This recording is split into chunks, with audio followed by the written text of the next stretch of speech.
This is one of those types of cases that really good old-fashioned police work was involved, tracking down information based on a robo-type call that was received by the dispatch system that early morning at about 4 a.m. asking for help and to respond to an address for someone that had fallen.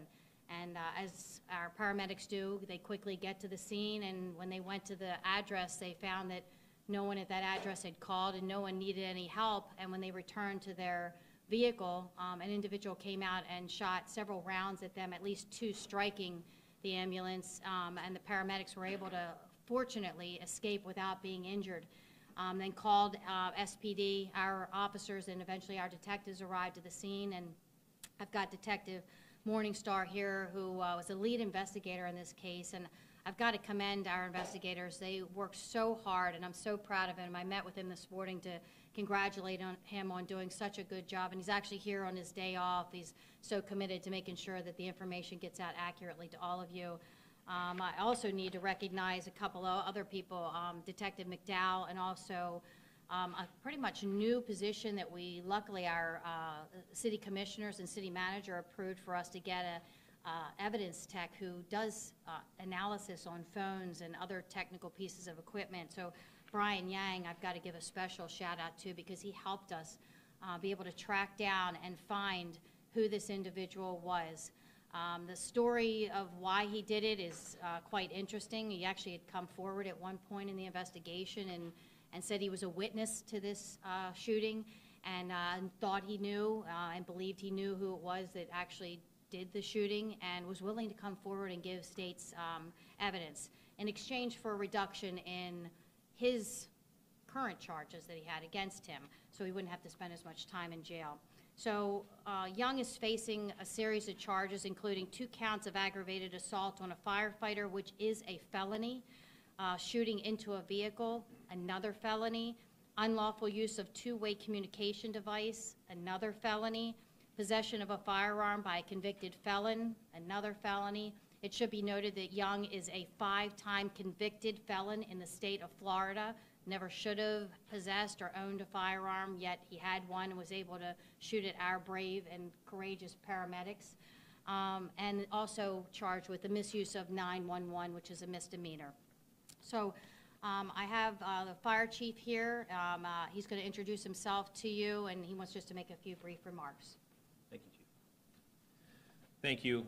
Right, I'm Mike Regner. I'm the fire chief for Sarasota County Fire Department, and I just have to tell you, to receive the phone call to say that this person is brought to justice is very, very relieving for all of our firefighters that are out there doing good work every single day. So it's very, very important that I mention how much we've had interaction with Sarasota Police Department during this time, over the last couple of months, to work through this and to understand what was happening and what was going on through this. Was it a larger issue? Was it a single situation? And to have the information from law enforcement to give our firefighters, and I can pass that along, was very comforting through this entire ordeal.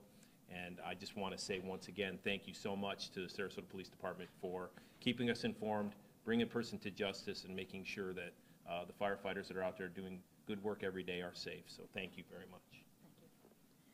At this point, I'll open it up to any questions. I do have Detective Morningstar. You have a copy of the probable cause affidavit that was submitted to a judge and signed last night. The individual was in jail at the time and was actually scheduled to face a hearing today to be sentenced. These additional charges were added on to his case, and we'll see how it progresses from there. I will add, this is an ongoing investigation. We have yet to recover the firearm or the cell phone in this case, and we're looking for anyone that may have any of these items or information that will help us to be able to obtain these items in this case. It will be instrumental. We're also still looking for additional witnesses or anyone that has any information about this case, and we ask you to contact Detective Morningstar. So we'll open it up to any questions you have. Chief, how calculated was this crime, and do you think potentially he could have been trying to do this again? Well, from the investigation, I believe it was calculated. There was a previous call, a similar call from this location. We believe it may have been a test run to see if it worked.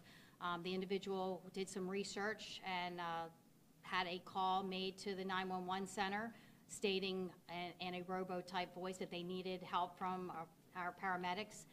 So that happened back in November, and then again, so we think it was calculated. If he wasn't, charged for this other crime and he was still out there, do you think he'd be trying to do this again?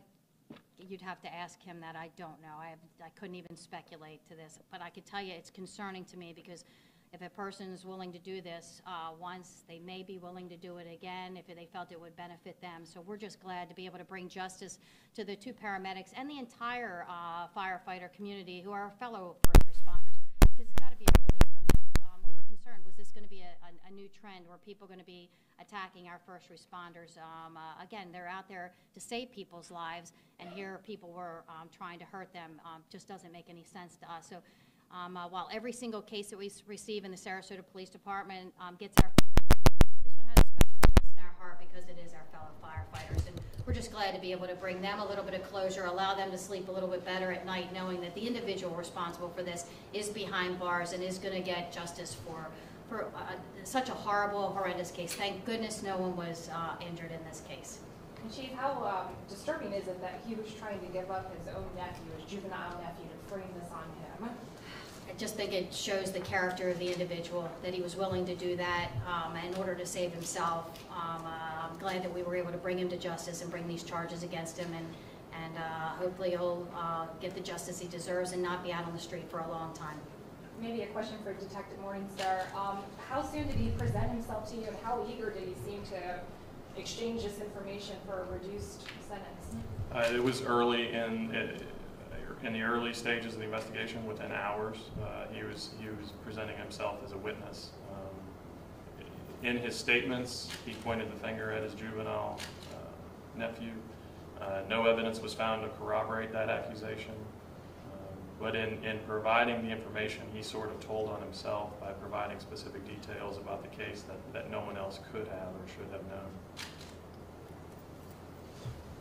Perhaps a question more for the fire chief. What's been the mood like over these past couple of months? Has there been some anxiety, especially in going some rough areas of town?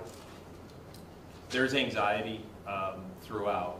Anytime you have something like this happen, we work very hard to have the support of the community, and to have something like this happen and not know what exactly is transpiring, who did this, why, what are all those reasons, is very difficult for the firefighters and paramedics that are out there. So there was a lot of questions. We put out a lot of information as much as we could during the investigation, at least, to try and quell some of that concern. But anytime you're out responding, it's 2 o'clock in the morning, you're responding to a call, and the house is dark and you're knocking on a door, you just don't know what you're going to run into. And so those types of things are definitely in the backs of firefighters and paramedics, especially here, in their minds. And it was a lot of work during that month, the 2 months actually, to try and quell some of that. And this definitely brings closure, which is very relieving, like I said. What changes in procedure have been made for just safety protocol when they go out on a call? Are police still backing them up? What is the play now? Sure. So we have instituted a number of different changes within our policies and procedures. I won't go into detail on what those are just for the safety of the firefighters. But this was a robocall, which is something unique that we hadn't seen as often as we probably will in the future. So having that robocall type 911 call itself makes you kind of have to come up with new policies and new procedures to be aware of those types of things. So we looked at a number of policies to go through that to try and lessen, the issues that are always in front of us. But there's definitely a situational awareness that firefighters, law enforcement, anybody within the community has to have, no matter where you are or what you're doing. Situational awareness is paramount to just understand that not everybody's a good person, and thank goodness we got this one off the street. Will you be able to tell now when a call comes in that you have to answer? In the past, you said you had to answer every call that comes in, but will you be able to tell the difference if it's a fake one or not? Unfortunately, if you call 911, in my eyes as a first responder, and sure law enforcement as well, we're getting the call that somebody's in need of assistance. So we're going to respond. Now, how we do that, we have to look out for the safety of of ourselves, of whoever's calling 911, and then the community at large. So policies have to be put in place. We're looking at them, like I said, have developed some things, and we just want, you know, everyone to know that we're still out there, we're still responding and doing the job that we need to do each and every day.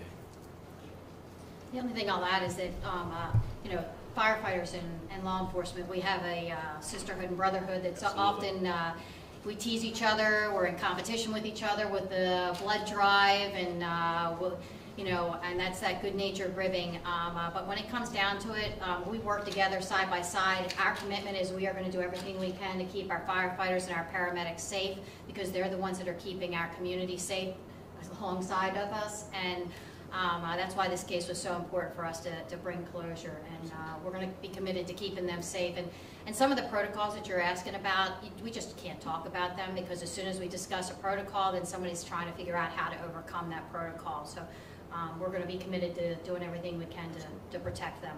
I know that you guys started going to more calls with the firefighter paramedics. Do you anticipate that continuing? I do, and then, you know what, we have our police officers are out riding around in the community, and they might be closer to calls, and when we're not tied up on other calls, there's nothing wrong with us responding. Our officers are also trained in first aid and how to respond to some of the type of incidents, and if we can get there and, again, keep them safe to be able to help them do their job, we'll do as much as we can with the resources that we have. Did he ever give a motive? As I talked to you before, is that he's facing criminal charges, and he was going to try to use this, we believe, to reduce his charges by being a witness for the state and bringing forth information which he would hope get a reduction in sentence for his current charges. So do you believe, did he mean just to shoot the vehicle, or did he potentially have a plan to actually shoot the paramedics? You ask a lot of good questions that, I guess we'll have to find out if he's willing to testify to that. So unfortunately, we can't get into their minds. All I can tell you is when somebody shoots at somebody, it's so easy, even if let's just say that it was accidental. The intent was there, and he was shooting at the vehicle, into the vehicle where there were people, and it by the grace of God, it luckily didn't penetrate and go into the paramedics. He was shooting at them in their direction. I don't believe he was just doing it to scare them. I believe he was trying to hurt them. Okay, thank you so much for this. I appreciate it, and be safe.